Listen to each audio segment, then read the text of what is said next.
दोस्तों, आज हम बात करने जा रहे हैं एक ऐसे इंसान की जिसने अकेले समंदर के बीचों बीच 438 दिन जिंदा रहकर इतिहास रच दिया। जी हाँ दोस्तों, 1 साल से भी ज्यादा ऊपर खुला आसमान और चारों तरफ खामोश खौफनाक समंदर, न कोई किनारा न कोई मदद, बस एक टूटी फूटी नाव और हर ओर मंडराती मौत की परछाई। लेकिन समंदर ने उसे 438 दिनों तक अपनी कैद में रख लिया। ना खाना था, ना पानी, ना कोई छत और ना कोई इंसान। जीने की उम्मीद शून्य, मरने की गारंटी 100%। उस नाव में 2 लोग थे। 4 महीने के अंदर एक ने दम तोड़ दिया, लेकिन दूसरा उसने मौत को धक्का दिया और जिंदगी की दहलीज तक लौट आया। दोस्तों, इस व्यक्ति ने किस तरीके से इतना दिन तक खुद को जिंदा रखा जानकर आप लोगों के रोंगटे खड़े हो जाएंगे। लेकिन दोस्तों, वीडियो को शुरू करने से पहले चैनल को सब्सक्राइब जरूर करें, जो कि सब्सक्राइब बटन आपके लिए बिल्कुल फ्री होता है, लेकिन उसी से ही हमें बहुत मदद मिलती है। तो चलिए वीडियो को करते हैं स्टार्ट। साल था 2012, तारीख थी 18 नवंबर। मेक्सिको के दक्षिणी तट पर बसे एक छोटे से कस्बे पीजी जापन की सुबह शांत और सामान्य थी। सूरज धीरे धीरे समुद्र की सतह से ऊपर उठ रहा था और समंदर शांत दिखाई दे रहा था। जोश अल्वरेंगा 36 वर्ष मेक्सिको के इसी कस्बे में अपनी छोटी बेटी के साथ रहता था। वो और उसका साथी एजिकियल कॉर्डोबा 22 वर्ष। ये दोनों पेशेवर मछुआरे थे। जॉश को मछली पकड़ने में सालों का अनुभव था, लेकिन एकियल उतना माहिर नहीं था। वो हाल ही में इस काम में जॉर्ज के साथ जुड़ा था। इनका काम मछली पकड़ना और उन्हें बाजार में बेचकर मुनाफा कमाना था। पिछले कुछ दिनों से उन्हें मछलियों की अच्छी कीमत मिल रही थी, लेकिन ज्यादा पकड़ नहीं पा रहे थे। इसलिए इस बार उन्होंने तय किया कि वे थोड़ी दूर समुद्र के अंदर तक जाएंगे, जहां बड़े आकार की मछलियां मिलती थी, जिन्हें अच्छे दामों में बेचा जा सकता था। उनका इरादा सिर्फ 1 दिन के लिए जाने का था, लेकिन जैसे ही जोश यात्रा के लिए तैयार हुआ, एक अनुभवी मछुआरे ने उसे टोका। आज मत जा, समुद्र का मिजाज सही नहीं लग रहा। लेकिन जोश ने उसकी बात को हल्के में लिया। हम बस कुछ घंटों में लौट आएंगे, जल्दी पकड़ेंगे, जल्दी बेचेंगे, जल्दी कमाएंगे। फिर जोश और एजिकियल निकल पड़े अपनी छोटी सी 7 मीटर लंबी नाव में, जिसमें एक सिंगल इंजन था, एक छोटा रेडियो, कुछ बर्फ मछलियां रखने के लिए बॉक्स और थोड़ा बहुत खाना। उनका लक्ष्य था समुद्र के भीतर लगभग 120 किलोमीटर की दूरी तक जाना। दोनों को अंदाजा नहीं था कि ये दूरी उन्हें 438 दिनों तक मौत और जिंदगी के बीच झूलने को मजबूर कर देगी। शुरुआत में सब ठीक था, मछलियां मिल भी रही थी। कुछ ही घंटों में उन्होंने काफी मछलियां पकड़ ली, लेकिन दूसरे दिन दोपहर होते होते समुद्र का रंग बदलने लगा। आसमान काला पड़ गया, लहरें ऊंची होने लगी, हवाएं तेज चलने लगी। फिर शुरू हुआ एक भयंकर तूफान, ऐसा तूफान जो लगातार 2 दिन तक चला और उनकी किस्मत बदल कर रख दी। नाव लहरों के थपड़ों से उछलने लगी, इंजन और रेडियो भी खराब हो गया। अब उनके पास कोई संपर्क का साधन नहीं था, ना किनारे से, ना किसी जहाज से। तूफान इतना खतरनाक था कि लहरें उनकी नाव के ऊपर से गुजरने लगी। जान बचाने के लिए उन्होंने नाव में रखी सारी मछलियां समुद्र में फेंक दी, ताकि नाव हल्की हो जाए और डूबने से बच सके।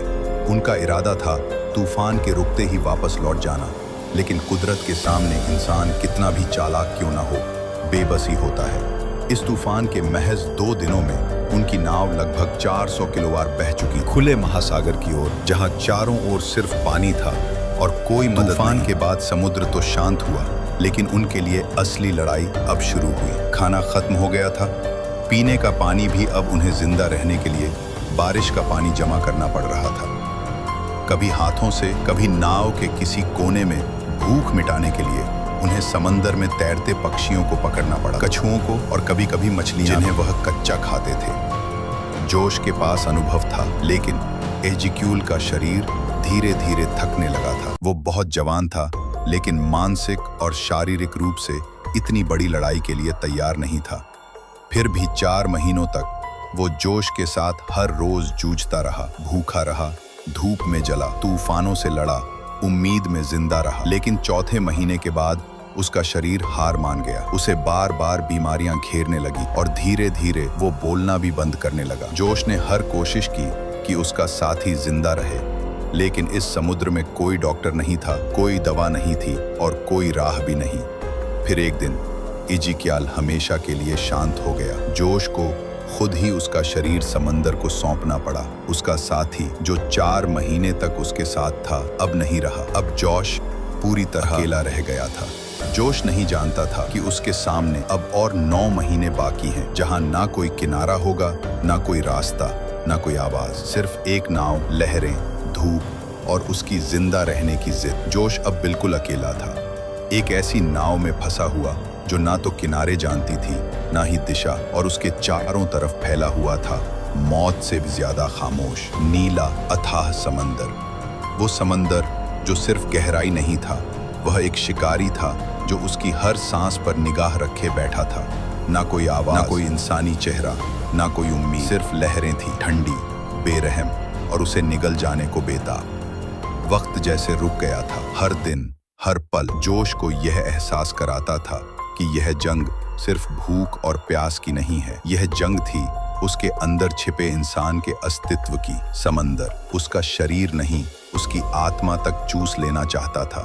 हर सुबह वो उठता तो लगता आज शायद आखिरी दिन, और हर रात वो आसमान को देखकर सोचता क्या यह आखिरी रात है मेरी। लेकिन जब हर उम्मीद टूट रही थी, तब एक चीज उसे हर दिन जिंदा रखी थी, उसकी बेटी की हंसी, उसकी आंखें, उसकी मासूम आवाज। जब जोश की आत्मा थकने लगती थी, तब वो यादें उसे थाम लेती थी, उसे कहती थी तू हार नहीं सकता, तुझे जीना है मेरे लिए।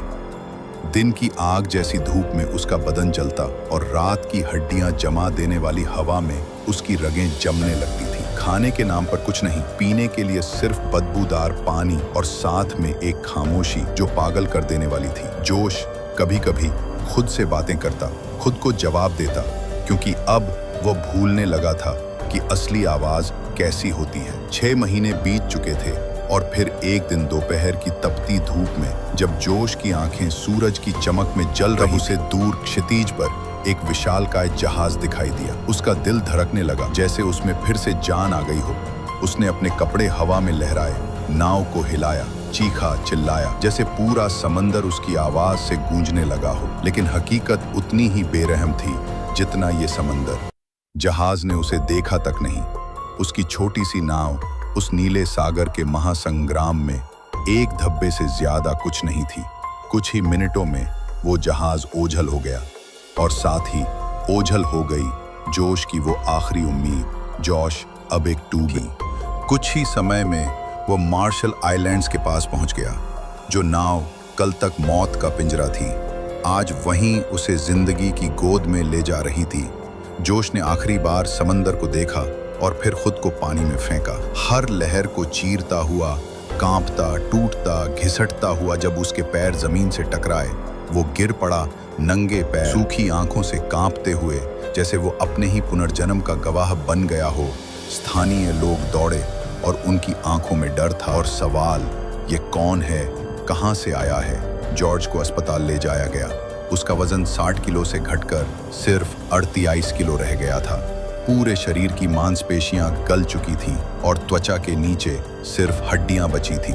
लेकिन यह सिर्फ उसका इलाज नहीं था, ये गवाही थी उस इंसान की जिसने 438 दिन समंदर की आग और आंसुओं में तैरकर एक ही बात साबित की, जब इंसान जीने की ठान ले तो समंदर भी उसके आगे घुटने टेक देता है। अगर आप होते जोश की जगह, तो क्या आप भी 438 दिन तक उस नरक से लड़ पाते? क्या आप भी जिंदा लौटने की हिम्मत जुटा पाते? जो भी हो, इतना तय है, जब इंसान टूटने के बाद भी बिखरना नहीं चुनता, तो मौत भी रास्ता बदल लेती है। धन्यवाद दोस्तों, आपने इस वीडियो को अंत तक देखा, इसके लिए दिल से शुक्रिया। अगर आपको यह कहानी कुछ महसूस करवा गई हो, तो इस वीडियो को अपने दोस्तों के साथ जरूर शेयर कीजिए और चैनल को सब्सक्राइब करना मत भूलिए, क्योंकि हम फिर मिलेंगे ऐसी ही एक सच्ची, सनसनीखेज और रूह तक हिला देने वाली कहानी। तब तक के लिए अलविदा और दिल से धन्यवाद।